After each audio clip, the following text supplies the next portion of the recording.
Hi, this is Tina Swain, the author of How to Be Happy and Successfully Single. I am a licensed counselor and relationship coach, and you are listening to Jerry-Royce Live.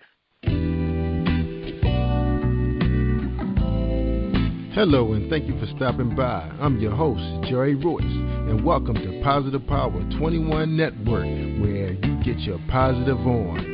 This is a worldwide podcast for growth, wealth, and success. Thank you. PositivePower21.org, Internet Radio.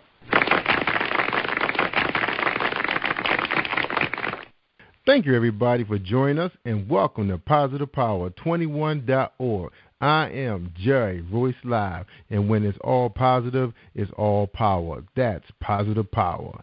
And today's sponsors are, thank you, everybody, for joining us Saturday at Queen Z Production Gospel Stage Play called Taking It Back, written by Zenobia Sampson. We had a tremendous turnout, big showing of family, friends, and Facebook, awesome support.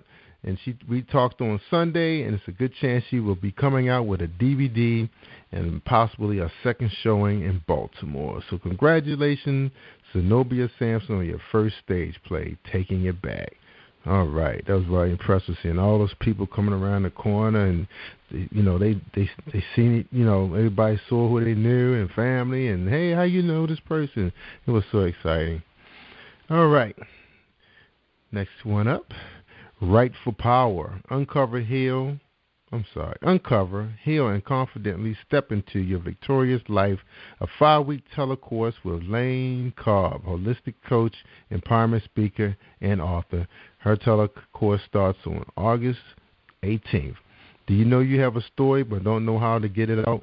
Are you a woman who wants more out of life, longing to express your authentic voice, or wanting to make your mark in the world? Are the stories about your past stopping you from living the life you really, really want? If you can answer yes to any of those above questions, join me on a 6-week transformational journey to write for power and reclaim your victorious life. Now it's time to gain victory over your past. Create a deeper awareness of who you are and what you want and how to get it. Discover your unique purpose and ignite your inner passion. Turn trials into triumphs and pain into power. Deepen your divine connection to access enlightenment and grace. All right. Again, that'd be lanecobb.com. That's Cobb with 2 B's, Lane Cobb. And you can reach her by phone at 443-756-8391. Again, 443-756-8391. And that's lanecobb.com. All right. REI Heritage Tours in Cambridge, Maryland, home of Harriet Tubman and the Underground Railroad. You're on your way down to Ocean City? Well, stop by the museum. That's right. Harriet Tubman has a museum down in Cambridge, Maryland, and beautiful hotels traveling down the Chop Tank. So that number is 1-800-522-TOUR to book your scenic driving tour with more than 30 sites related to Harriet Tubman and the freedom seekers of the 1800s. And again, for more information, call 1-800-522-TOUR. All right. Have you ever received good advice that you were unable to follow? Has your doctor ever recommended a lifestyle change that you found to be unsustainable? Have you ever wanted something in life but found you couldn't achieve it alone? Contact PurpleRoseHolisticHealth.com. They will personalize a program that will radically improve your health and happiness. Contact Valerie Moore for more information and a free initial consultation at PurpleRoseHolisticHealth.com. All right. And thank you to all the authors that have been on our show the following weeks. And don't forget about Helen McMillan, author of soon-to-be-released Gift of Pain, a nonfiction book of her on her website. You can get more information at www.helenmcmillan. She's also hosting a number of events. One is called 7 Simple Ways to Shift into Your $1 Million Zone. 7 Simple Ways to Shift into Your $1 Million Zone. And again, that's www.helenmcmillan. All right. And an author and motivational speaker, Bunny DeBarge, will be releasing 2 books fall of 2014. The Kept Ones, Volume 1 and 2. So 2 will be following 1 heading into Christmas. This is a definitive story of the DeBarge family captured in 2 volumes, from their spectacular rise to the top of the R&B music royalties to their fall from grace to their reemerging careers. So check it out. She's coming soon. All right. Thank you, everybody, for holding tight. Tonight we got a exciting guest. She practices everything according to her bio. Let's read it. All right. Tina Swain. For 12 years, Miss Tina. Oh, I'm not going to read that one. I'm sorry. We're going to talk to her about that one. All right, let me switch over. All right. It seems like a lot of people are not happy. And why is that? They either long to be married and tired of dating scene, or divorced but still unfulfilled, or wearing a mask to hide the pain of loneliness. It's easy to desire or expect for others to make us happy, but that does not work. That does not work, even if it seems to be happen. If it seems to happen, it's only temporary. Author Tina A. Swain, M.A., LPC, NCC, is a speaker, author, life strategist, and a licensed counselor. She has been in private practice for over 10 years with her company, Swain Therapy and Counseling, LLC. She is also the owner of Amani Publishing, which publishes inspirational, self-help, spiritual, and children's books.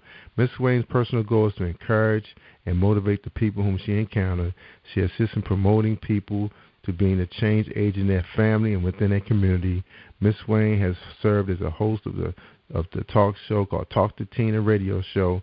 She has also been a guest on several radio shows. In addition to the workshop she has designed focusing on relationships, being single, becoming an author, entrepreneurship. Ms. Swain enjoys speaking to various businesses and community organizations. Ms. Swain resides in Illinois. She's in the process of creating a series of children's self-help books to assist young people in handling various life experiences. All right. Welcome to the show, Tina Swain, the Jerry-Royce Live. How are you doing tonight? I am doing well, Jerry. Thank you so much for having me. Oh, my pleasure, my pleasure. You just, you do it all. Wow, you saving lives out there, aren't you? And minds. Lives and minds. Absolutely. Way to go. Good for you. God put you on a fantastic path. And we want to hear how you first got on the path. So before we get into your book, let's talk about Tina A. Swain. Where was Tina A. Swain before she got all these MA, LPCs, and NCCs behind her name? Who is she? Well, what I was doing prior to, as I was acquiring the alphabet behind my name, I was working as in healthcare in Illinois and working primarily with children and their families. But as I began to do some self-introspection and try to figure out, what it is that God wants me to do while I'm here on this earth, he started revealing some things to me. And the first thing that I did that I was obedient to, maybe not the first, but the first big one to me, was I have a book that I wrote prior to this one. The first book is called Rebirth and Rejoice, Beginner's Guide and a Testimony to Living a Christian Life. So after that had been on my mind for several years, I finally actually wrote it. And after I wrote that book, I said, okay, Lord, I finished writing that book that you told me to write, where's my husband? and that's what I said. And so and I heard from the Holy Spirit say, I need you to write the second book that I told you to write. That's the one, that's the message I need you to get to my people. And the second book is How to Be Happy and Successfully Single. And this book pertains to people getting themselves together as much as possible, emotionally, spiritually, and mentally prior to marriage or even their next relationship, so that that next relationship or marriage will be that much stronger, to have a strong foundation. Very good, very good. I guess it's a coincidence. My guest before you, she was telling me that that's what she wants. She wants to be married. Wow. Okay. The one yesterday told me the same thing.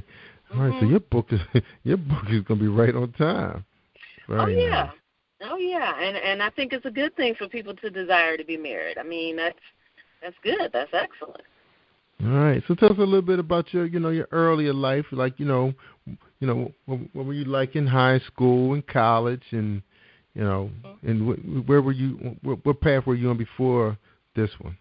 Well, when I was doing the introspection that I just mentioned, I went back to that. I actually did what I call the deconstruction of Tina Swain, you know, and I just kind of went back and learned who I was, what made me, you know, my talents, my gifts, what I had acquired from my parents, my grandparents, my upbringing, everything. And what I realized is that I have always had a heart for marriages, even, you know, in high school, even in grammar school. And I used to say that out loud, I have a heart for marriages. I didn't even know what that meant. But as I was instructed to write this second book, I realized that it's because I've always liked to see marriages remain strong. And it would bother me even as a child, people getting divorced over what seemingly to me was something that could be worked out. And so so all of that came flooding back to me when I started doing the introspection and actually, you know, asking God and praying, what is my purpose? What do you want me to do while I'm here on this earth? And so that's what was revealed to me. So and so I had a childhood just like any other, you know, typical girl, and so I enjoyed myself. I don't have and this one of the things that made me feel like, okay, you know, Lord, am I the one for this message, is that I don't have a lot of heartache in my past. Sometimes you'll hear people who are authors, they just had a bad childhood. It was rough this way. It was rough that way. It was rough. Mine wasn't like that. I had a happy childhood. You know, I had a 2-parent home, loving parents, siblings. Everything was good. So I felt like I don't think I have anything to write about because I don't have a struggle. But, you know, and that's how I felt. I'm like, I don't have a struggle. People, how can they relate to me? And I can't say, oh, I've been in this terrible struggle and now I've survived and I've come out of it.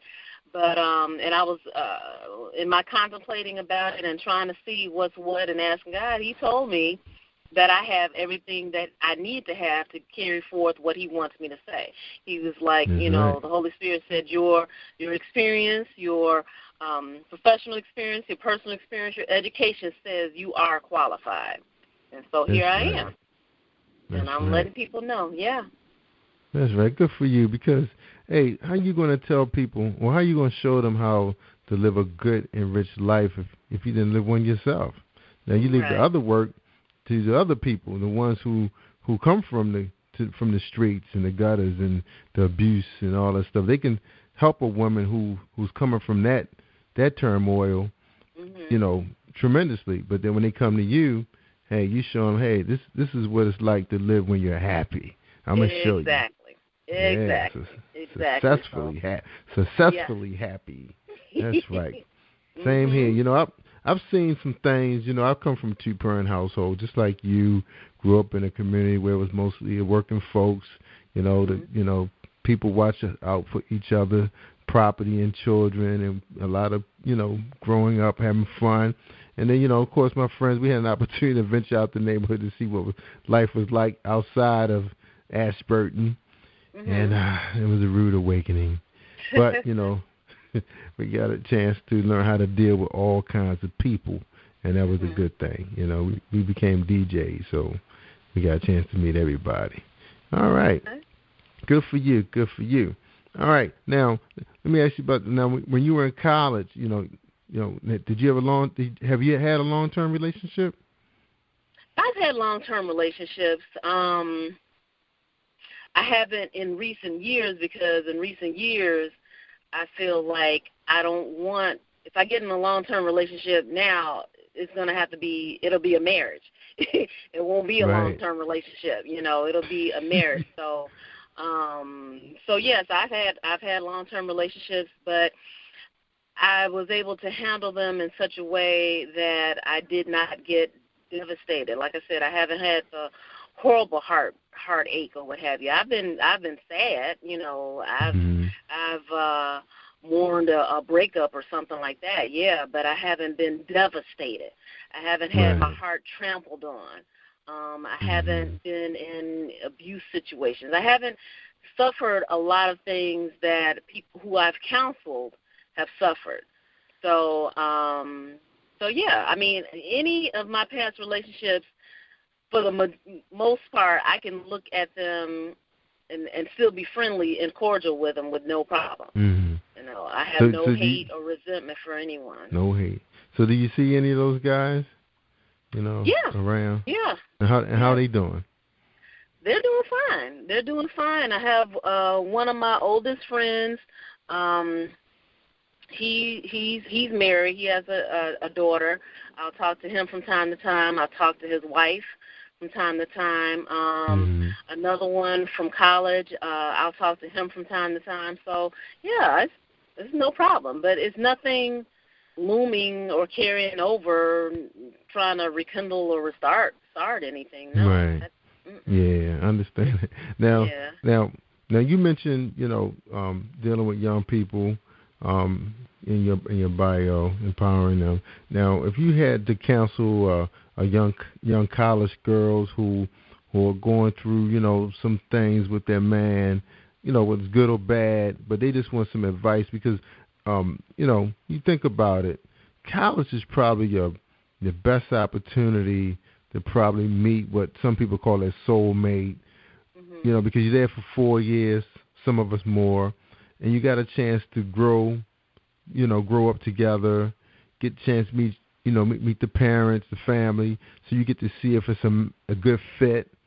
And then things work out. You see each other if you go to the same town after you graduate.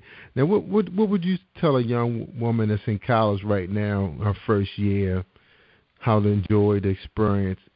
Kind of keep her eye out a little bit because it's tough once you leave college to meet that fit. Because I'm going through this with my sister and some of her friends. What would you say to her?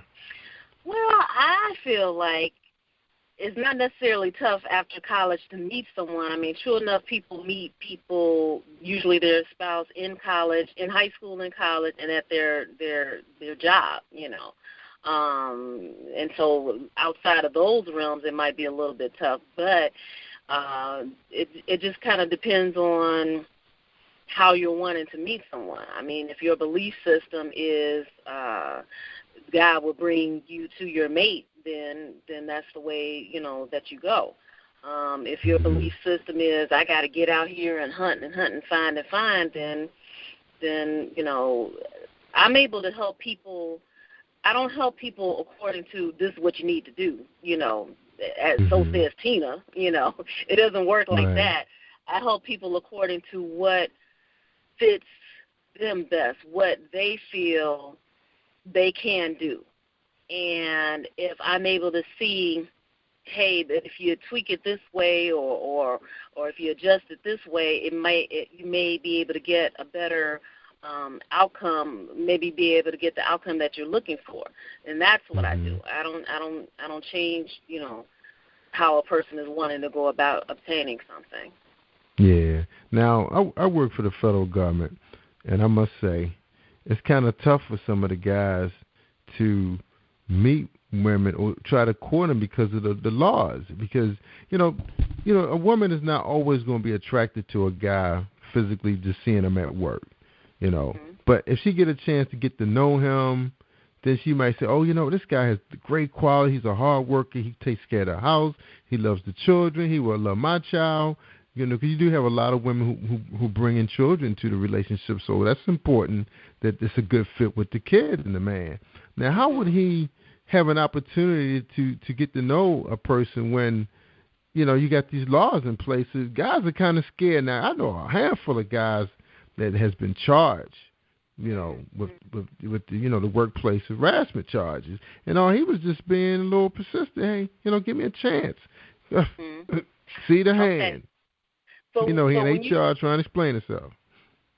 So when you say the laws, you're talking about sexual harassment in the workplace because a guy says something that can be misconstrued as improper? Yeah, I heard of some guys got approached by management just by saying, "Oh, I really like your hairstyle. Wow, it looks good on you. Wow, that's a real high dress." And next thing you know, he's sitting in HR trying to explain himself, and then the girl's getting money and a possible promotion. That is actually happening. So it's kind of scary now for guys to approach women in the work. Because just remember, even on the playground when you were in college, how many times did the girl smack you back of your head before you realized she liked you? That's the way it is. It's going to be some no's before it's a yes. It's like, oh, let me get this guy a chance. He's just getting on my nerves. And then she go out to dinner, find out he's a really groovy guy. That's what I'm talking about. Well, the way to handle it in the workplace would be not to be overt enough as to give compliments. I mean, it is unfortunate that you can't give just a small compliment to someone and they misconstrue it, whether it be for the right or wrong reason. But the way to do that is you show a woman your interest by still being a gentleman. I mean, if he's able to open the door for her or pull out her chair in the cafeteria or lunchroom or what have you, some light, cordial conversation and leave it at that. And if she's kind of able to,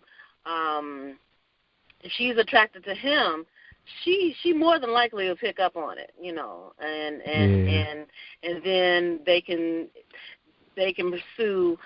Would you mind if we talk somewhere off of work grounds or something? And then you go from there. Whatever you do, unfortunately, can't be done in the workplace, And then you also have to probably be careful of off the grounds too. But I think that there are subtle ways to do it to let a person know that you're interested and still be able to not worry. You shouldn't have to worry all the time about you might get in trouble with work. Now, what I will say is that both men and women alike need to be careful that they are giving these little subtle hints in a respectable manner. So if a guy says, "Oh, that's a hot dress," okay, wait, what? What do you mean it's a hot dress? You look good in that dress. Okay, that can be misread. So you just have to just be careful. And hey, and if a guy and he can even go a step farther and go to HR and say, he don't have to say who he's interested in at all, or not even say he's interested. Just say, would this be okay if this were said? Don't even say he's saying it. Would this be okay being said in the workplace? You've gone to HR, and Miss So-and-so in HR said that this is acceptable to be said. Okay, I never thought about that. Yeah, I never thought about that one before, because it seems like the guys that are married are getting away with more than the single guys. You got guys that are married in the workplace that these affairs are going on rapid, but then the single guys is like left out in the cold. It's like, dude, are you seeing anybody? Man, I can't get with none of these women, man. You say something, man, you're in trouble. So, but the married guys are running rapid. I don't know what secrets they know up in there, but them dudes having a ball up in there. So anyway, I just wanted to get your take on that. Was a good one. I like the piece about the HR. Okay. Go to HR first. Yeah. And a lot of times married guys don't care about the risk because they kind of, if a married guy is cheating, he's already kind of throwing caution to the wind anyway. So he doesn't have the angst like the single guy would.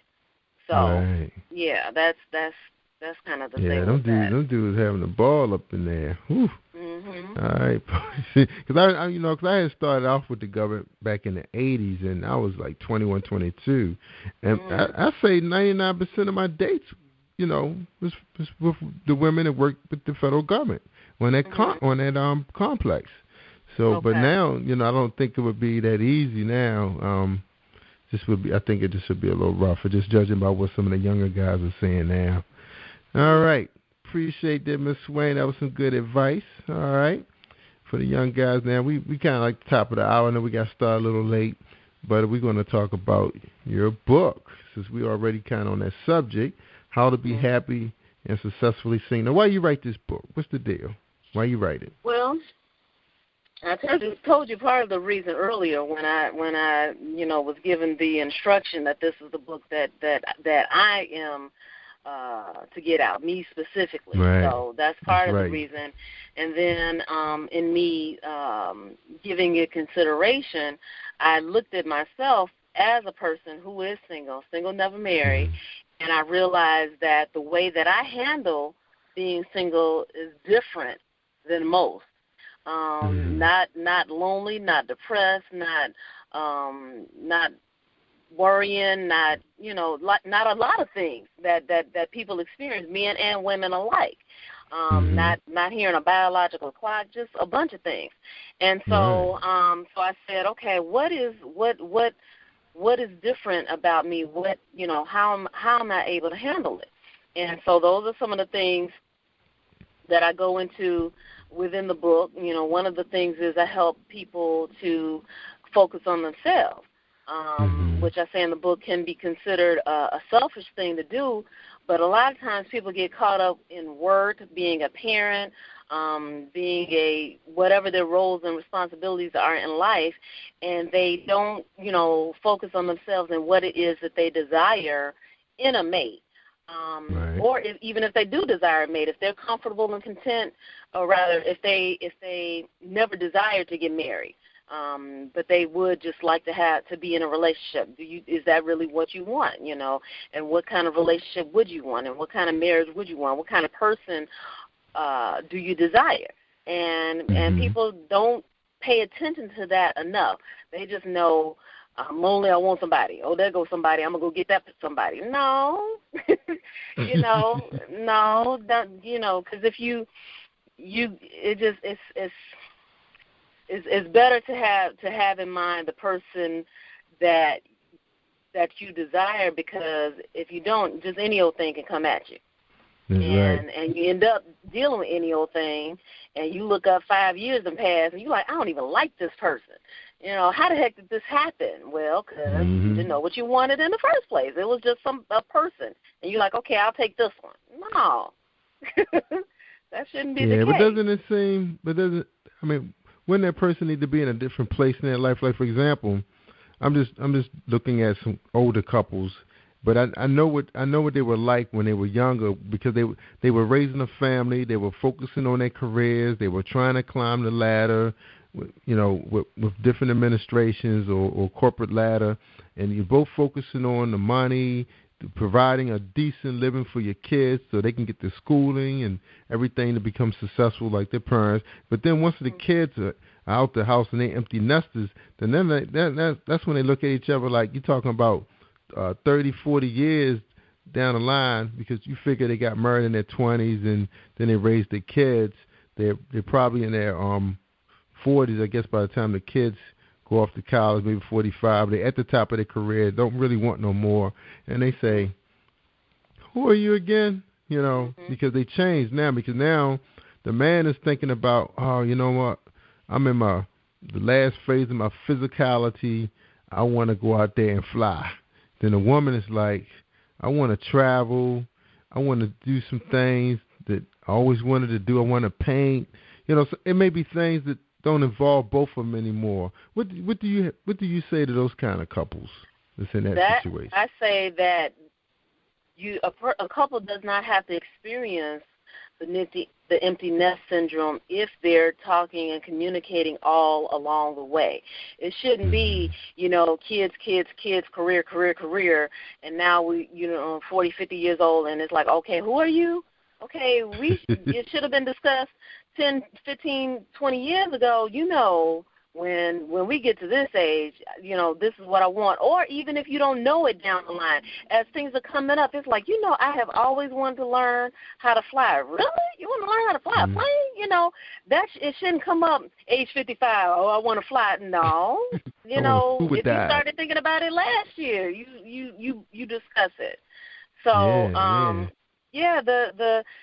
to just communicate some things. It just, it doesn't have to be all of a sudden empty nest. We got nothing else in common to talk about. No. And I've seen that. And I've seen that with some couples that was, old couple. Now my wife, our situation is kind of funny because she's not in her 50s yet, but I am. But we're looking at my youngest son. It's about 11 years before he finished college, and he's done. He's our last one. We got one off. It's 31 this week. Then we got 14-year-old. She's about to do high school, becoming more independent. And we're looking at, in 11 years, we be retiring. We retiring now. He's gone. I'll probably be so broken up from playing so much sports that I'm gonna need her to push me around in my wheelchair and pull me out. So we kind of probably gonna be helping each other in a lot of areas. Just coping with, being empty nesters. It's like the shock because we've been parents for so long because we raised the 30-year-old, and then the 14-year-old came, which is the girl, and then the youngest boy, which, like I said, we got 11 more years with him. So we're going to be, we spent majority of our life, our relationship, because the first 8 years we didn't have kids, together, but we raised my oldest son, from day one. So, what kind of place you think we should be in? What would be your advice? My advice always with couples is to keep the lines of communication open. That's my number one advice. So if you and her still have a good relationship where you can talk about things outside of kids, outside of work, then that's good. If you find that your conversation only pertains to these couple of areas, the kids or maybe even work, maybe not even work, depending on if you kind of work in the same field or not. If your conversation is limited to certain areas, then that's not good. You should be able to talk about anything and everything under the sun and have a good friendship with your spouse is what you want. Yes. So if you have that, if you still have that good open communication, then you as the kids get older, that's great. As you enter retirement years, that's something that you can still maintain and hold on to. It shouldn't be, you look at each other 10 years down the line and you're wondering who the heck this person is. Yeah, but one thing about us that we both like to, she loved to travel, and I just like to hang out with her when we travel, because I like meeting different people, strangers, find out where they come from, who they are. So, we do like, enjoy those kind of things, movies, cultural. We like going to different cities. So we know we have a lot to look forward to as long as we can maintain our health. And like I said, majority of our relationship has been, raising the kids, and they're smart kids. It's not like all of us sit around the table and we talking about kiddie movies. They can kind of relate to what's going on in the world because they follow everything on social media. So it's a lot of communication with our friend. We have a lot of verbal. Our kids are very assertive. Nobody bites their tongue around here, and very talented at that. They do everything. And it's always a fun time when we all get together. So I appreciate that advice. Keeping it strong. So what my question to you is, the 30-year-old, is he married or interested in someone? Yeah, he's dating someone now, and that relationship's still pretty young because he just got out of a relationship. But they seem to, we haven't met her yet, so it's still growing. He don't want to, make the mistake of getting the person really involved with the family like he had done before. And the young lady had a kid and everything, so everybody got kind of that tag. Oh, we missed the kid. She can still come over. Did he allow himself some time between that last relationship and this one?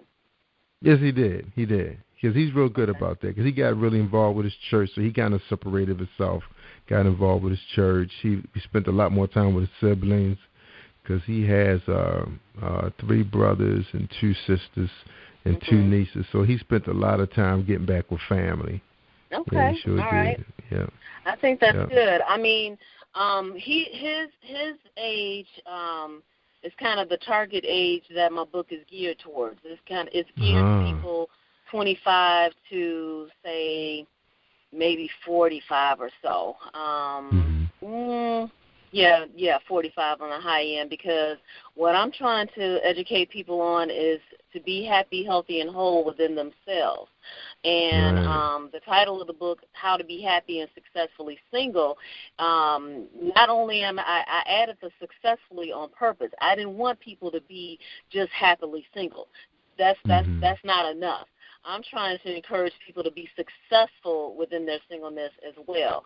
And when I say successful, I'm not talking about successful in their job, successful making so much money or got so much education or what society would consider a successful person. No, I'm talking about somebody being successful within themselves emotionally, mentally, and spiritually so that they would not allow themselves to be knocked off their square, so to speak. So say, for instance, if there's a young woman who obtains the state of mind, the state of being that I'm speaking of, but she may have experienced previous domestic violence kind of relationships by a person going about maintaining this way of being, they would know, okay, I'm not going to get involved in such a situation anymore. It didn't feel good. I didn't like it. This person disrespected me, and I don't want to experience that again. But that's when you get to being to being happy and successfully single. There's such growth and personal development that comes about. Your self-esteem and your confidence is built. You know, it begins to grow where you don't allow any negatives that you may have experienced before, or even say repeat relationships like I was just speaking about with the domestic violence or what have you. And I asked the question about your son if he gave himself a break in between, because a lot of times people will go from relationship to relationship to relationship to relationship, and they haven't taken the time to get to know themselves. And then that kind of speaks to what you mentioned earlier, you know, the people who have been married for years, and then they look at each other, you know, and who is this person? Well, you know, or even people divorce after being married for so long because they're like, I got to go find myself. Well, if you find yourself before you get married, you don't have to go find yourself. You already found. That's right. You know, you did it on the front end. So, so that's what I'm trying to educate people with a book, to focus on themselves, to pay attention to those repeat relationships. You know, if you keep experiencing the same thing over and over again, especially if it's something that you don't like, why is it? You know, are you the common denominator why your relationships keep continuing the way that they have? If you've been divorced before, did you learn anything from that divorce? And if not, you might want to think about it, and because there's no way you should have been able to share your life with someone, and now that's gone, and you haven't gained anything or learned anything from it. So, so a lot of times people think this book, How to Be Happy and Successfully Single, pertains to staying single. You know, and I'm not saying that at all whatsoever. This book is for men and women, and it's for people to just get to know themselves. It's a relationship book. I tell people it's a relationship book, but it's a relationship book helping people to have a relationship with themselves, getting to learn and love themselves. And when you get that strong, if you gain that that strength within yourself, that's what I'm saying. You can't be. It can't be easily swayed once you meet someone. You know, can't be easily swayed for the negative. You'll want to meet someone and be with someone that kind of propels you forward or boosts you up or what have you. You're not going to be looking for someone who's already beaten and downtrodden, and so both of y'all just beaten and downtrodden together. So. So my personal and professional goal or mission in life is to strengthen marriages and unify families by focusing on the single person first. So this is what I'm trying to do, is just help people who are single so that and help them to realize that it's not a bad thing, you know. That's right. It's not. It's not. Right. It's not a bad thing, and that some strength and some growth can be obtained while they're single, And I mean, and that next relationship, that marriage is just going to be that much stronger because of it. That's right. Now, I want to read your reviews in a minute, but I wanted to say this too. Now, like a guy like my son, he's a real true gentleman. You know, he's into, you know, he understands, you know, how he wants to live his life, you know, through Christ, and, you know, taking care of himself, taking care of his body, his mind. You know, he has a good job. Now, he's a good catch. Now, it's not that easy for him just to go out with a person, just to feel them out and say, hey, you know, we had a nice time, but then say, oh, yeah, I don't really feel a connection, and keep moving on. He can't really shake them like that. You know, one, he's about almost 6'5", good-looking guy, you know, dressed well, you know, he's very connected with his family. They feel all of that. They want all of that. So it's real hard for him to he just can't pick them out the air and say, I'm going to try her. She looked like a good fit. I'll give her 3 to 4 weeks. But he just can't shake him like that. You know, he can't just go out for a drink or a cup of coffee and that's it. They're going to call him. They're going to email him. They're going to text him. You know. But see, that's the thing, though. I mean, if he's being honest up front, for one, it depends on what he wants.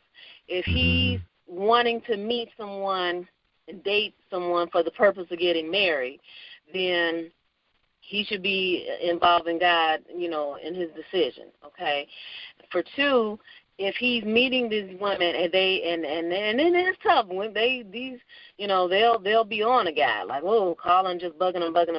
But he has showing to be a good side of him.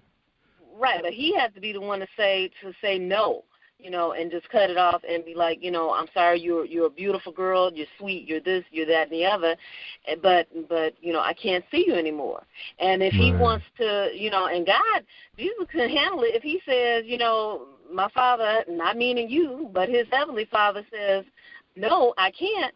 People usually don't argue that. You know, they don't want the wrath. Right, and I think that's the way he's going too, and I think that's the road he's been taking lately too, because he is really, really involved, and that's one thing he does. I think he does put that out there in the beginning, so then they can make a choice. You know, am I going to get involved with this guy who's really in love his church and his people, or I should keep it moving? You know, so you're right. So I think that is the approach he has been taking, because it was a struggle for him in the beginning. You know, especially when he got his life, you know, going in the direction he wanted to go. All right. Appreciate you. Yeah, so he's just going to have to let them know, no. And people, they'll be hurt, offended by it or whatever, but oh well. You know, he's got to do whatever he needs to do, that's best for him. And that's part of what my chapter, Focus on You, is speaking about. You got to still do what's best for you. You have to. That's right. And so he'll, you know, they may cry, they may pout, they may go with his cell phone and email him or whatever it is that they'll do, but you know, and if they persist to the point of ridiculousness, then he may have to get legal on them, you know, and start doing some stuff, but hopefully it wouldn't get to that point. That's right, absolutely. All right, we're going to check out your reviews. Okay, we got a 4 stars, a great encouraging read. Being newly single, I found this book quite refreshing.